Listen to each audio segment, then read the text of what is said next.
From the Crush Studio in sunny Florida, this is the Disney Crush podcast. And now your two tempests in a teacup, Dave and Toni-Ann.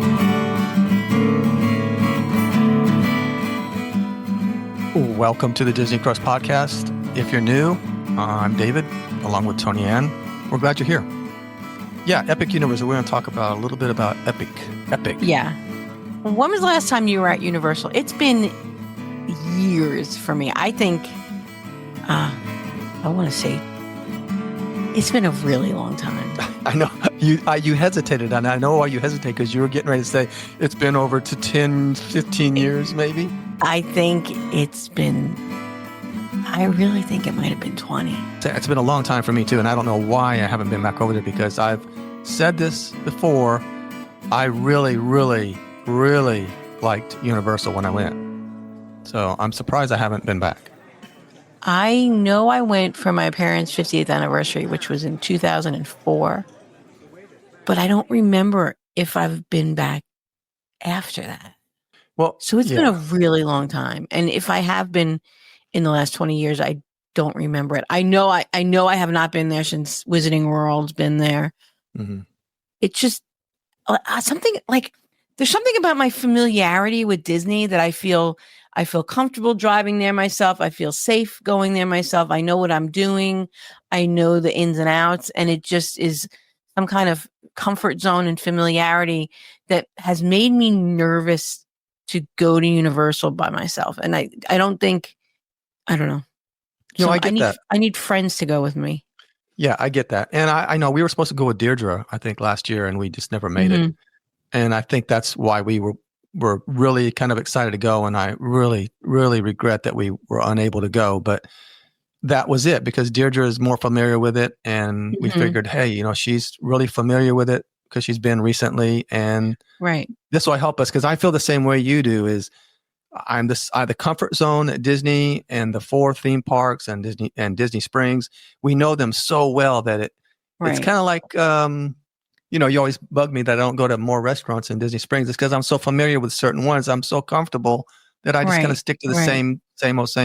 Right. I don't know. Yeah, I think we got to get out of our comfort zone, though, Toni-Ann, because all this new stuff that's coming and has come, we're going to talk about it here shortly. But I think I'm going to wait a little bit. I'm going to let the newness wear down for people a little bit and wait. So the other thing is the cost investment is another thing, I think, because we have our Disney annual passes. We not only have Disney, we have Florida resident Disney annual passes. So we've kind of put our money into one area, and it's an extra expense to go to Universal versus Disney. It's already paid for. Right. Yeah. I get that.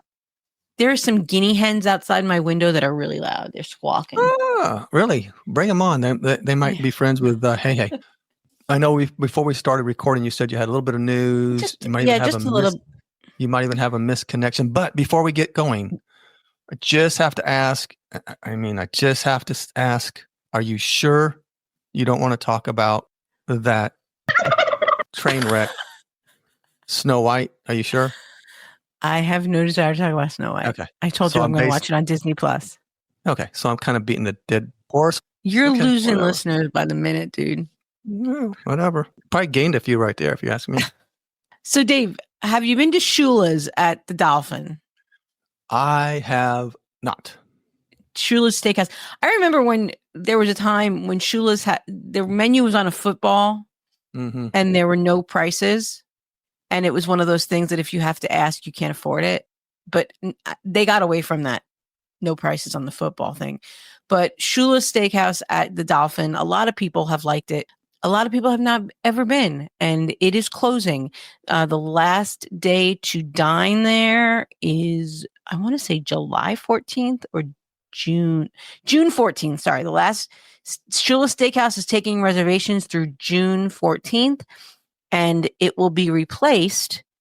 No timeline on this yet. By Bourbon Steak by Michael Mina. Midsummer. So it's not even going to be closed that long.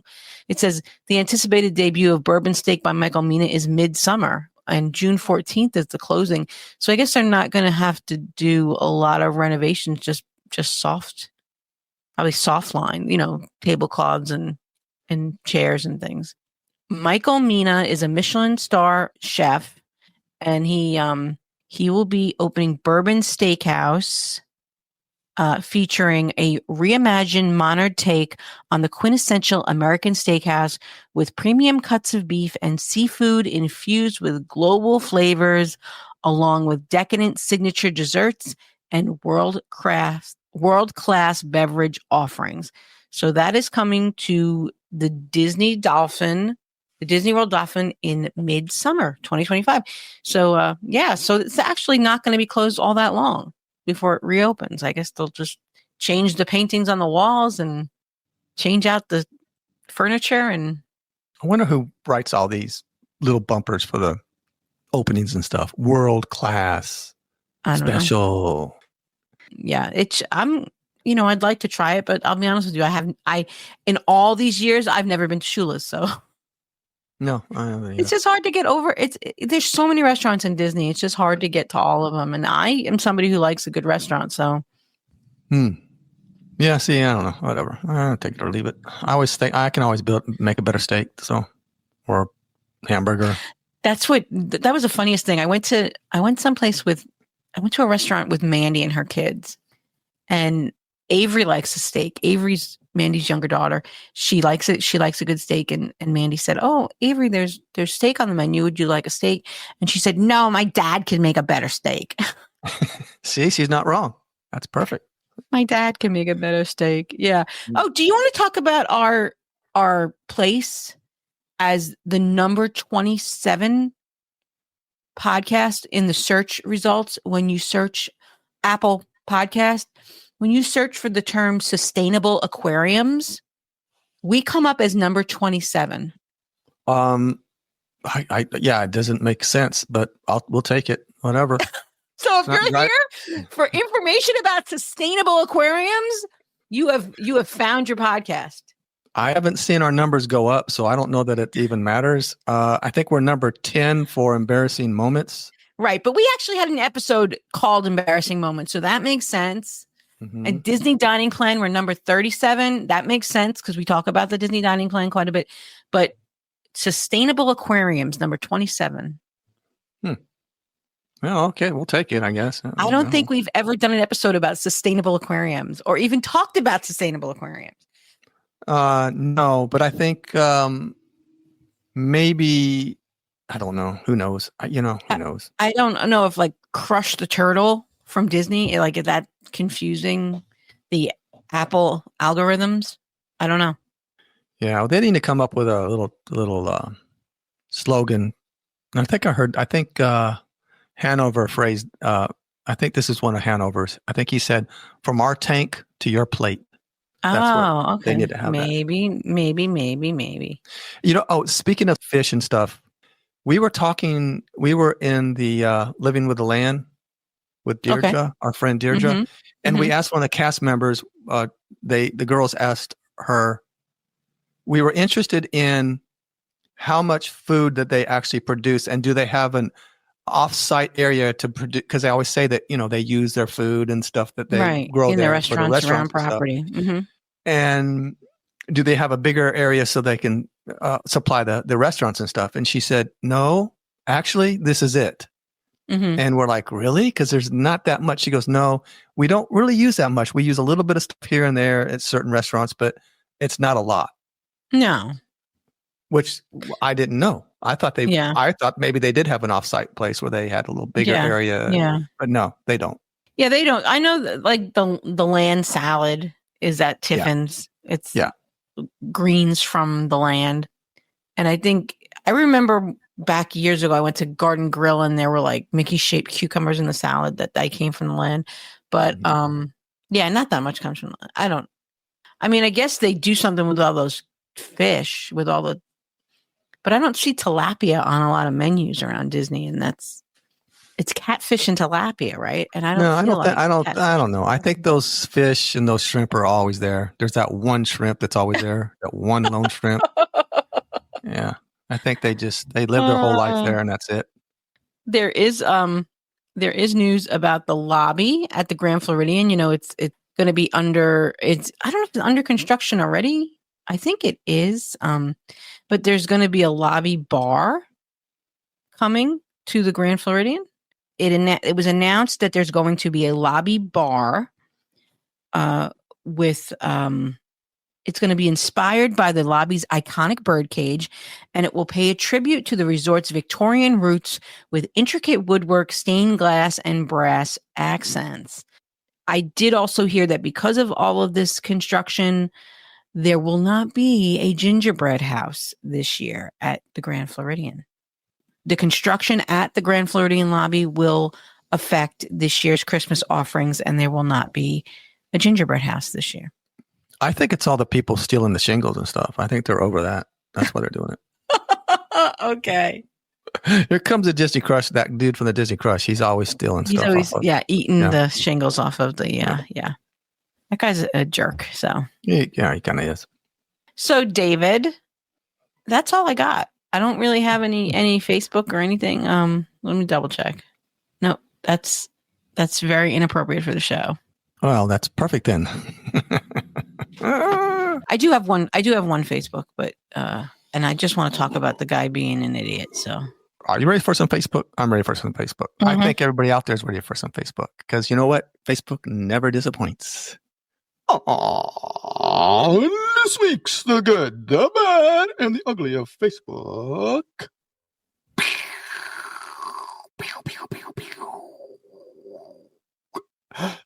Bing.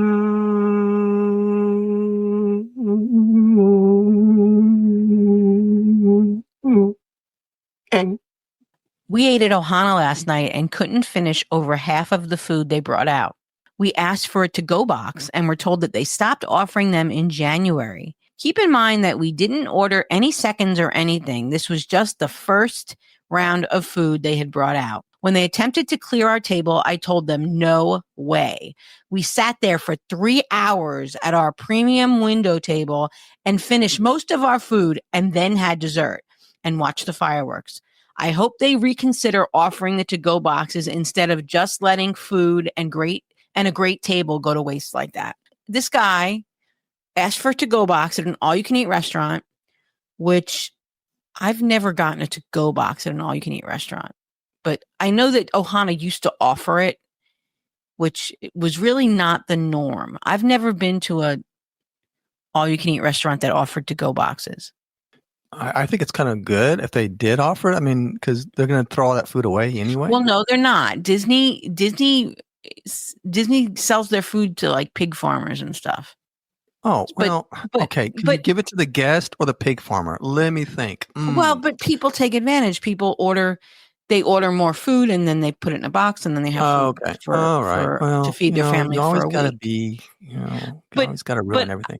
But this guy, I know that Ohana used to offer to-go boxes, but they don't anymore.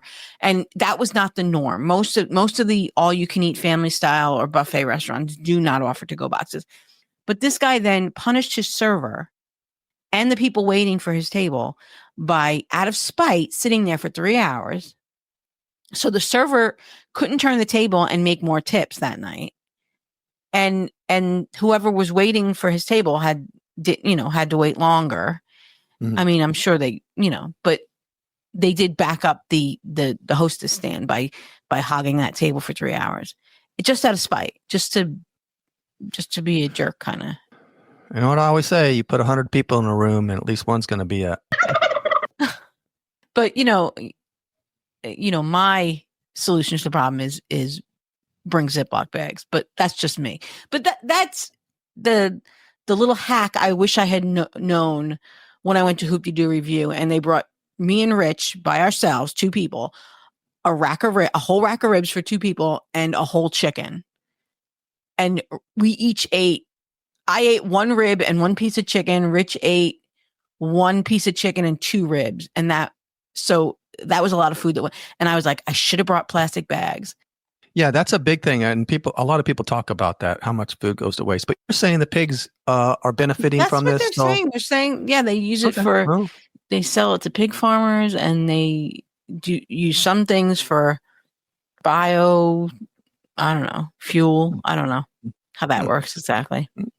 I thought you just use oil for biodiesel, but who knows? Well, the pigs are happy. I am not a big fan of the food there. To me, the ribs are terrible. There were no ribs. Are you talking about Hoop-de-Doo? Yeah. Oh, okay. Yeah. Yeah, but I'm sorry. Yeah, I'm talking about the food at Hoop-de-Doo. It never. Yeah. Me. Hoop-de-Doo is a one and done for me, which I know is sacrilege. Sorry, Judy. Yeah. Our friend Judy goes a lot, but I don't know. No, it's good time, good entertainment. But I guess if you're a beer drinker or wine drinker, but I'm not. Oh well. So yeah, but I feel more for the server in this case because the guy wouldn't let them turn the table. So he's just being a complete. Are you going to keep this in the podcast, Dave? No, of course not. I can't. You know that. Oh, all right. But I'm just saying, I might there be some turkeys in there somewhere. Yeah, the guy's just being a jerk. I mean, that's so passive aggressive too. Anyway, that's about it. That's all I got for Facebook today. Okay. Well, thank you. That was pretty good, I guess. We found another jerk in Disney World. Nothing about sustainable aquariums on Facebook this week. So our sustainable aquariums audience is upset that this week we don't have a lot to talk about. What number are we? 27? 27 in sustainable. Okay. Well, we could bump that up if we talk about it more. Yes. Sustainable fish from Walt Disney World, from the tank to your plate. See, just keep saying it. Sustainable fish, sustainable fish. See, we just went up to 24 now. There you go. All right.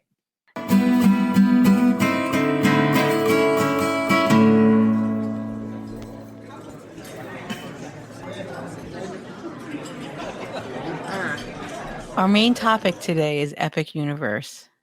Have you watched the blogs and the vlogs and the TikToks and the reels about Epic Universe? I've watched a little bit about it, and I know that neither one of us has been, so we're talking from someone who hasn't been there. With the internet, you get a pretty good grasp of what's going on over there, and we're going to talk basically about what impact, if any, do we think it will have on Walt Disney World? Epic Universe, they started construction on this place in August of 2019, and it was initially supposed to open in 2023, but that was during the pandemic, the great unpleasantness. So of course there were a lot of delays in there, and so it just opened up, and it was estimated to cost Universal between $6 and $7 billion. $6 to $7 billion. Now, it's 750 acres, and it includes the theme park, 3 hotels, shopping, food. There's 5 themed lands. Portals. They're calling them portals. Okay, portals, but it's a celestial park, which is basically like a big hub that kind of connects all these portals. Then you have Super Nintendo World. You have the Wizarding World of Harry Potter's Ministry of Magic. Yeah, say that 5 times in a row. How to Train Your Dragon, Isle of Berk, and Dark Universe. Right. And there's 11 new rides. Right. In this, you know what other park has 11 rides? That would be Epcot.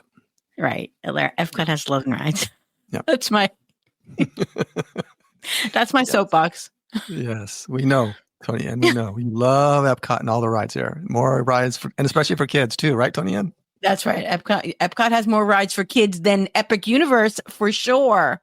That's one of the things we're going to talk about. Yeah, it's a children-friendly park. Epcot, that old Epcot. The parents can drink around the world and get drunk, while the kids can have a great time on all the Grand rides. Fiesta Tour. That's right. Yeah, and here's the thing: is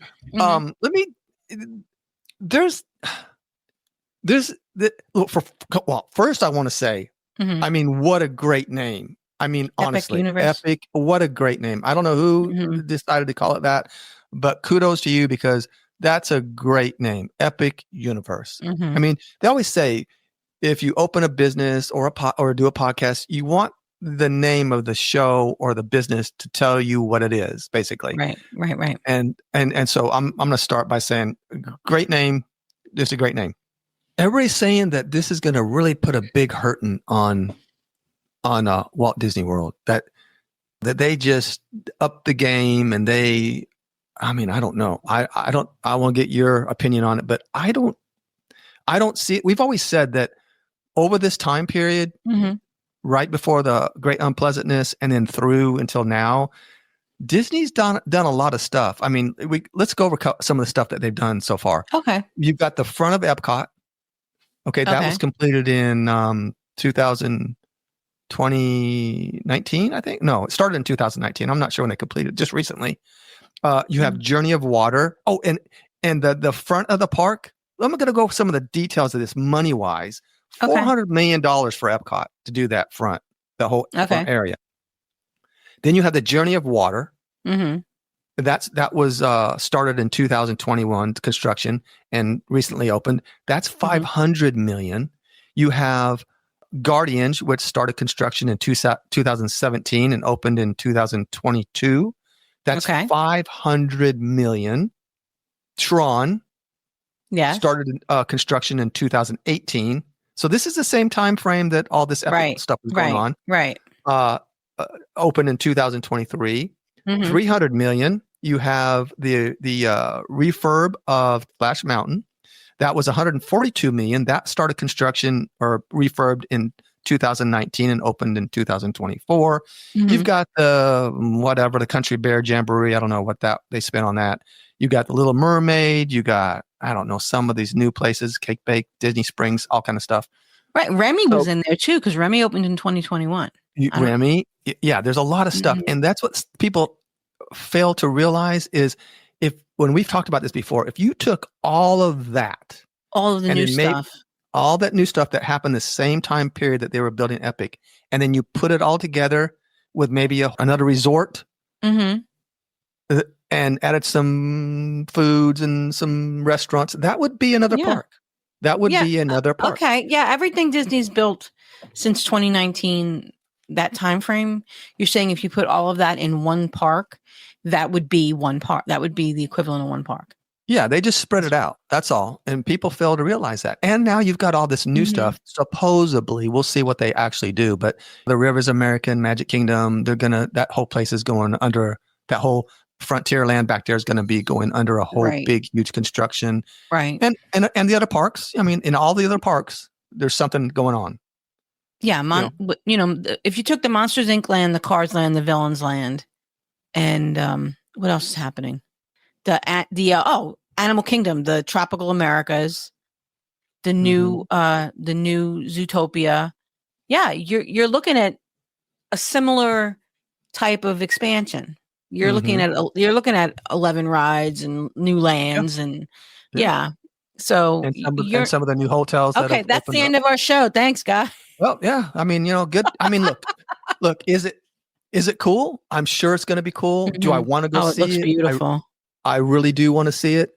And the thing that I think that threw a lot of people off was that I saw from the videos and all that kind of stuff from social media is that most people thought that the main big slam dunk was going to be the dark universe was going to be the place. It ended up being the Isle of Berk that everybody was so fascinated by. Yeah. So Dark Universe, if people don't know, that's old-timey monster movies, Frankenstein, Dracula, Bride of Frankenstein, the werewolf. I've saw Igor wandering around. There's a lot of wandering characters in this park. And there's going to be a ride called Monsters Unchained that is supposed to be the big deal ride at this park. It's called, and it's supposed to have like the most amazing animatronics from what I'm hearing. So that's the draw there at Dark Universe. There's also going to be another spinning roller coaster, kind of Primeval Whirl, but on that level of thrill, called Curse of the Werewolf in Dark Universe. So I don't know. Yeah, but the big one is in Isle of Berk. What's the ride in Isle of Berk? I can't remember now. They have the Dragon Racers Rally. They have the Hiccups Wing Gliders, and they have Fire Drill, which is a boat ride where you kind of try to get the other boat wet and they try to get you wet. So you will get wet on Fire Drill. But the Dragon Racers Rally, the reviews I've seen is that I guess you control some of it, and it's actually a little difficult.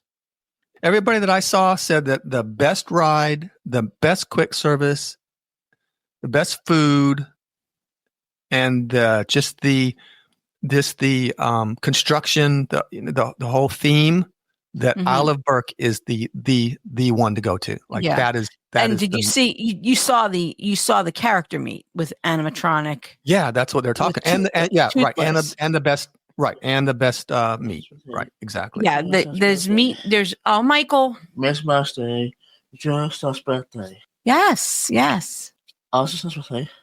Oz is his birthday. September is Ben's birthday. Okay.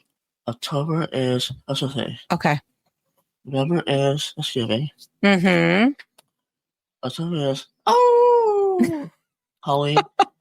October is Yes, October is Halloween. September is Close the door, Mike. Close the door.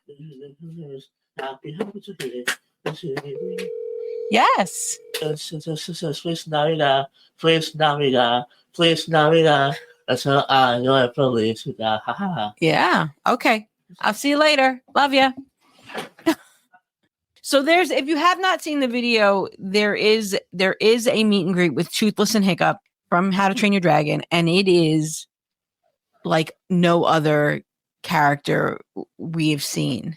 I mean, you can pet Toothless the dragon. It's really, really neat.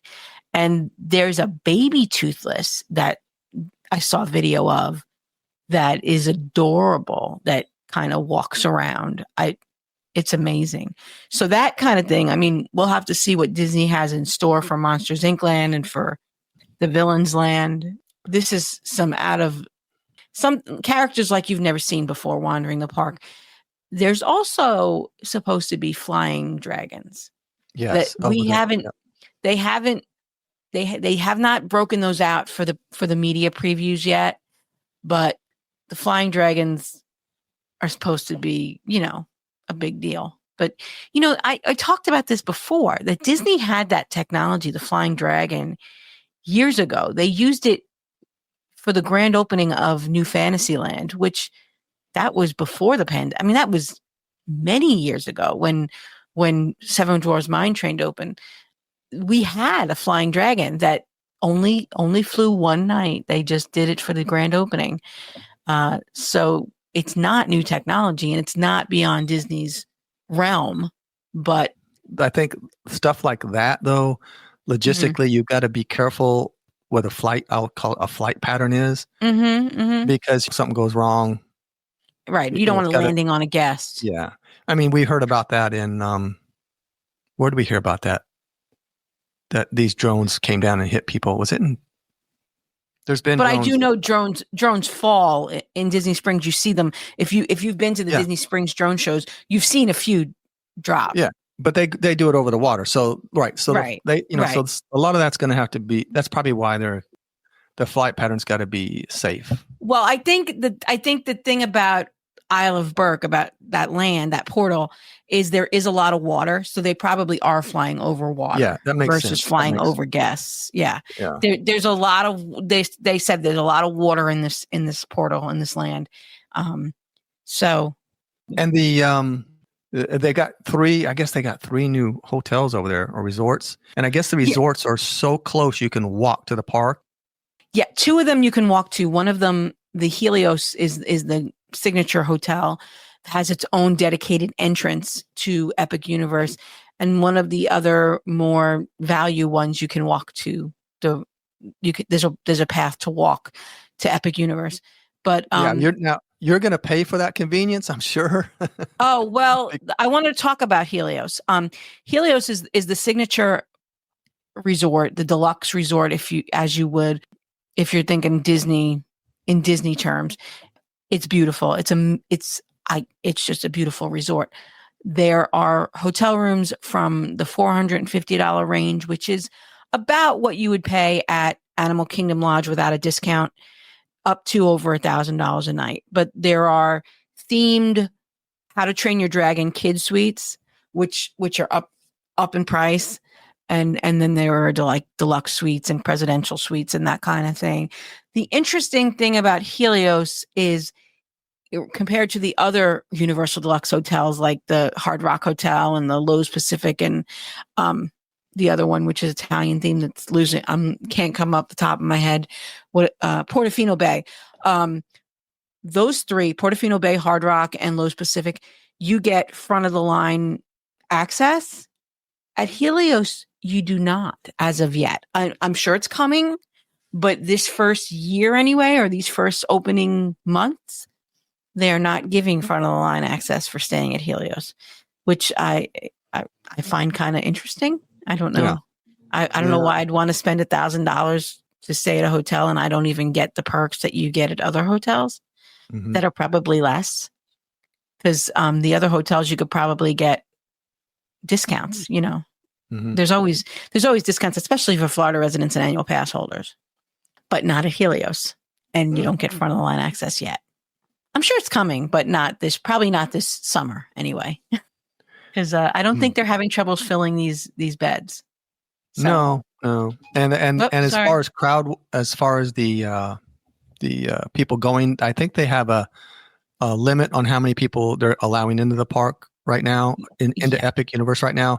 And then I think it's kind of like in a they're gonna wait and see period, like a year or so, and then they'll open it up to more people. They want to see how it's going to work. But the videos I saw, everybody was talking about how open everything is and how big everything is, the walkways. That they built it in anticipation of large crowds. Right. That was one of the complaints I know when Harry Potter came to Universal, that it was very small, very tight. The shops were small.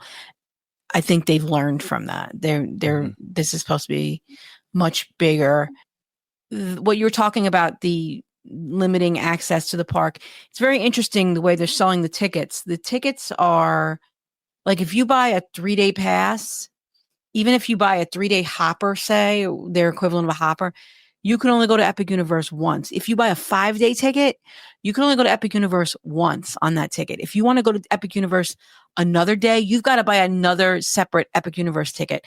And the Epic Universe tickets, they say start at $139, but I looked through the whole summer and most days are $179. So with tax upwards, $180.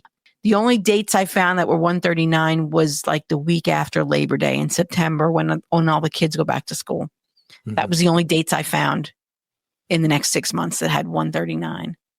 But I mean, I could have missed some, but most days were $179 for the 1-day ticket.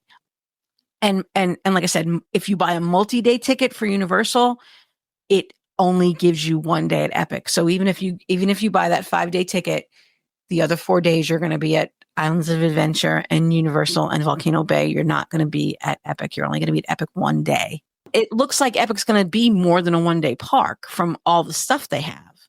Looking at it and watching, I think you're right. I think, it's got to be, you'd need a couple days in there to really take it all in. Yeah. The restaurants there's only 2 table service restaurants. Those are both in Celestial Park. There's a signature restaurant in Celestial Park at Atlantic. And then there is a Pan-Asian restaurant in Atlantic Park. The name escapes me right now, but it's also the table service. The rest of the park restaurants, the rest of the restaurants are quick service, but kind of they're quick service, but most of them, they bring you your food. It's kind of like there's a QR code on the table, you order, and then the food arrives to you. You order on your phone. A lot of this is very phone centric. Yeah. Well, park. Good luck trying to find a table. That's going to be Universal does what Disney does not do. Universal does not, they seat you at a quick service. Oh, they don't make you fight other guests for a table. They seat people based on their party size, and they're pretty good. Universal in some ways is better than Disney in how they handle crowds in some ways. I like that. But, yeah. I just want to touch on some other things I saw about that Celestial Park. Even though it's the hub, it has 2 rides. One of them is the Constellation Carousel, which looks no, Dave, no. Did you see it?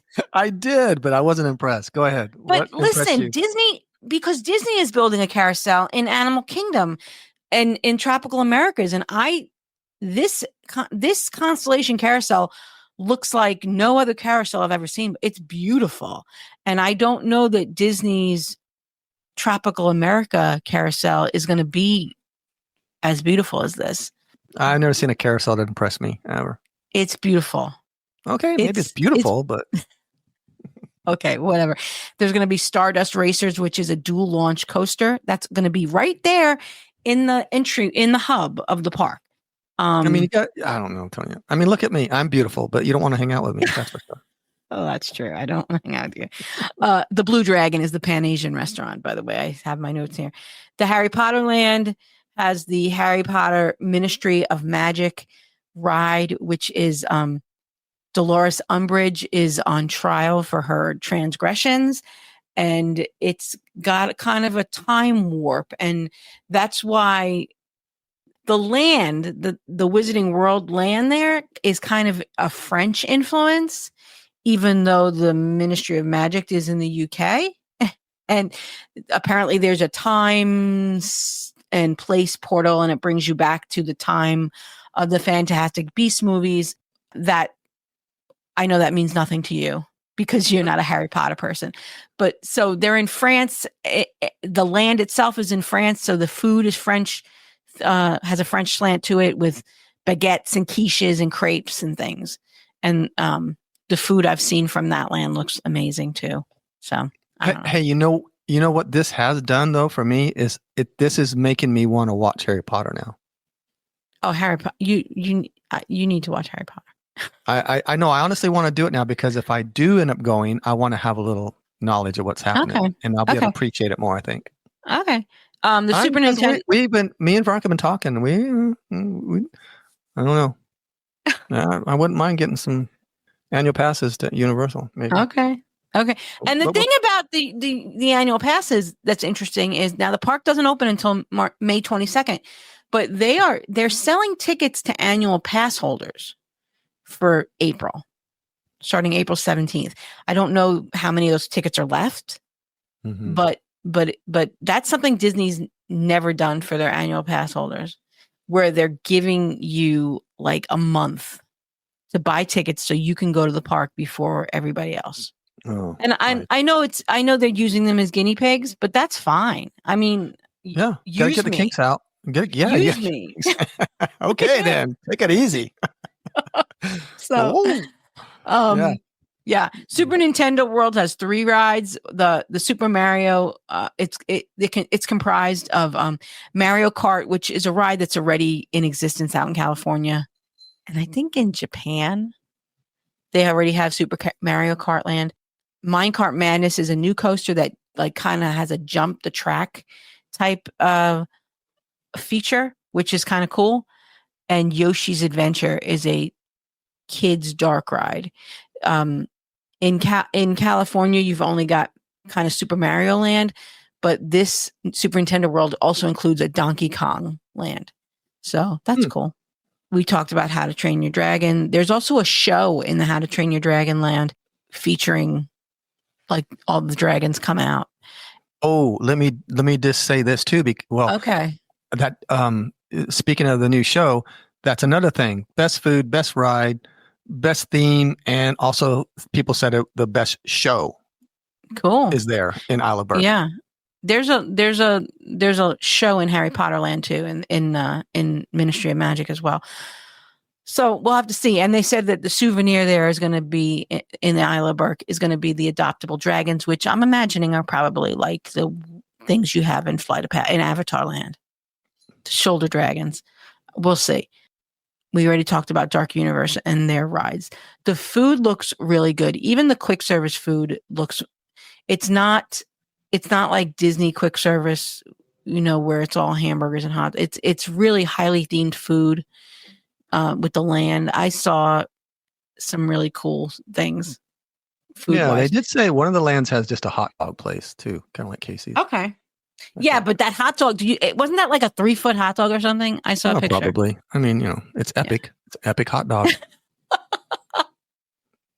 But I've seen like macaroni and cheese cones, which are similar to what they have in California Adventure at the Cozy Cone, but they're supposed to be better. Yeah, like people said cones, that's going to be the one. The cones are like garlic bread. Yeah. And they got macaroni and cheese in them with toppings, like pulled pork and stuff. We'll see. It'll be interesting. I mean, so are you saying that you think Disney really doesn't have that much to worry about? Is it? No, I really don't. No, I don't think so. I mean, look, no, it's not going to pull everybody over there. It's going to pull some people over there, but people all are still going to go to Magic Kingdom. I mean, people are going crazy. That's going to affect Walt Disney World. I don't think so. Like I said, we've just went over all the new things that Disney has done in the same time frame, and what they're getting ready to do, which they have already broke ground on some of the stuff. So over the next 5 or 6 years, or however long it's going to take them, I don't really see it affecting them at all. Really, I don't. I mean, it's just going to be another place to go, which is great, and Epic Universe is going to be amazing. But all the new stuff at Walt Disney World's been amazing. A lot of it. So I don't really think so. I don't think they have anything to worry about. I mean, they don't care. They're making stupid movies right now, and they don't care.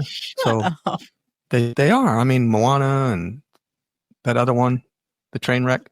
But whatever. Man. It's just, I don't think so. What do you think?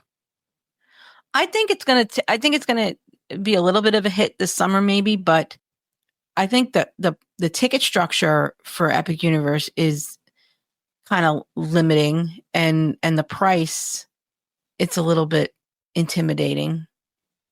I understand the technology is going to give Disney kind of a setback, but I know that Disney's capable of all of these things. Disney just has to do it. Disney can, Disney's always been ahead of Universal in what it could do, but do they do it? That's the thing that's frustrating. Right. That's what I keep saying. Right. Are they going to do it? I see what Disney has done in some of these other parks around the world, and I don't know why they don't, like, some of the stuff that, I've said for years, we're the redheaded stepchildren, especially at World. And maybe it's going to make Disney have to give Florida the things that Florida hasn't had. Disney has built some amazing lands in Tokyo. I mean, look, Disney Sea is just a marvel. And why don't we have that here? The ride technology, if you've ever seen the video of Pirates in Shanghai, the Pirate of the Caribbean ride in Shanghai, it's amazing. They're going to need to give us the attention we deserve here in Florida. And I hope that they do. I hope that this makes them do that. I would hope. I've seen the new Frozen land, and I saw a video the other day of another new land that's coming. They're building a Lion King land over in Paris, I think. And we need some love, Disney. So I don't know why they don't. Or upgrade, like Pirates in Disneyland and Haunted Mansion in Disneyland are better. Or why don't they? I don't know. Who knows? Who knows? We'll see. I guess we'll find out. I don't. I'm hoping that's what happens. Is that Disney is forced to pay attention to Florida, and I think that's probably the reason why at the last D23, Florida got so much love. Because if you'll remember, before D23 last summer, I was very skeptical, and I said, "Oh, they're going to announce all this great stuff coming all over the world, and they're going to tell Florida that we're getting a quick service location or a bathroom." And actually, I was pleasantly surprised that most of that presentation, that park's presentation at D23 last year, was about Florida. And I think that this is the reason. Disney has spies. Disney has people that used to work at Disney that have friends that work at Universal now and are friendly, or vice versa. People that used to work at Universal that now work at Disney. So they have spies, and they knew this was coming. And I think Disney that is the reason why the last D23 was so Florida centric with Cars Land, Villains Land, Monsters Inc., and Tropical America. So you're right, Dave. We're getting 4 new lands, right? Mm-hmm. And other stuff. And other stuff, right? Along with all the other stuff. We just learned that we're getting a Buzz Lightyear. We're getting a Buzz Lightyear upgrade. We're getting Animal Kingdom Tree of Life will be changing to Zootopia. We're getting a couple of new shows. We're getting new restaurants. So you're not wrong, Dave. We are getting a new park, but it's not all going to be in one park. There is a new resort coming over by Fort Wilderness. It'll be a DVC resort, but it's coming. So right. Then they just got new cabins over there. I mean, it's just spread out so you don't really see it. But like I said, yeah, if you just combine all that stuff in, it's another park. Okay. But they have a lot of stuff to spread out, and so they're spreading the love throughout. Okay, the parks. But I want it to open already. I know. Well, that's the thing. They haven't even broken ground on a lot of it, so we'll see. And we'll wait. Let's wait and see what really comes to fruition, because a lot of it that they've talked about may not. Might be a little underwhelming. Right. There is a D23 event coming to Walt Disney World, I think in August. I don't want to misspeak. Destination D. Yeah, Friday, August 29th through Sunday, August 31st. So this August, there will be a D23 convention here in Florida, and Josh usually comes out and gives us an update. It's not as big of an event as the D23 event in California. It's on the off years, but usually he comes out and talks and gives us a little bit of updates. And sometimes he announces new things that we didn't know were coming. So don't forget, we're getting our night parade. There's another one I forgot about. Yeah. See, there's a lot. We probably haven't mentioned a lot of stuff. Yeah. We'll think about it after the show. Oh, I should have said that. Oh, well, stuff is happening at the boardwalk too. So Jelly Rolls is closing, and they're supposed to be opening a new place. And if you'll remember that, what was the name of that brewing place what was the name of it? Big River Grill. Big River Grill closed last year, and there's been no announcement for what's going to replace that. So the boardwalk is kind of going under a revitalization with the new cake bake shop, with whatever's coming to replace Jelly Rolls. And there's probably something coming to replace Big River Grill too. So we'll see. Did you hear the other big news about Magic Kingdom? When you walk into Magic Kingdom, you have Mickey and Walt statue right there. They're going to put a statue of Tight Pants right next to them. Oh, sure. That's going to be a sight to see. I'm going to be at that every day taking pictures. That's what I'm. Yeah. Will they let you touch the statue? No, you can't touch it, but you can take pictures close to it. Okay. Okay. The other thing is that new attraction coming to Disney Springs to replace the NBA experience. We have that coming too. You're right. Okay. Well, Disney Springs is always evolving. Yeah. Because that place is just too crowded. They didn't think about the crowds there, because there are some bottlenecks. There's a lot of bottlenecks there. Yeah, that's just that place gets overwhelming, and for someone like me that has a problem in those kind of areas, it gives me anxiety. I like going. That's why we like going early in the morning as soon as they open, and then getting out there early. Or then you're going to love you're going to love Epic Universe, because it's supposed to be wide open spaces. That's what I saw. Saying. I like that. But there's a lot of people out there like us. Going back to what do you think it's going to happen? There's a lot of people like us that are just they're going to stick with Walt Disney World, and that they may go over there. But anyway, no, good for them. I'm interested in it. All right, so maybe next year we'll go. Maybe next year we'll see how it goes. Yeah. All right, Toni-Ann. Well, anything else? No, I think we got it. Okay. Well, let's say goodbye to everybody, and then after the show, let's maybe do an extra show about Snow White, and then we'll have that in the can. No, sustainable aquariums. We're doing the show at sustainable. Yeah, that might bump us up. You're right. That might bump us up some. All right. Sounds good. See you guys next week. All right. Bye.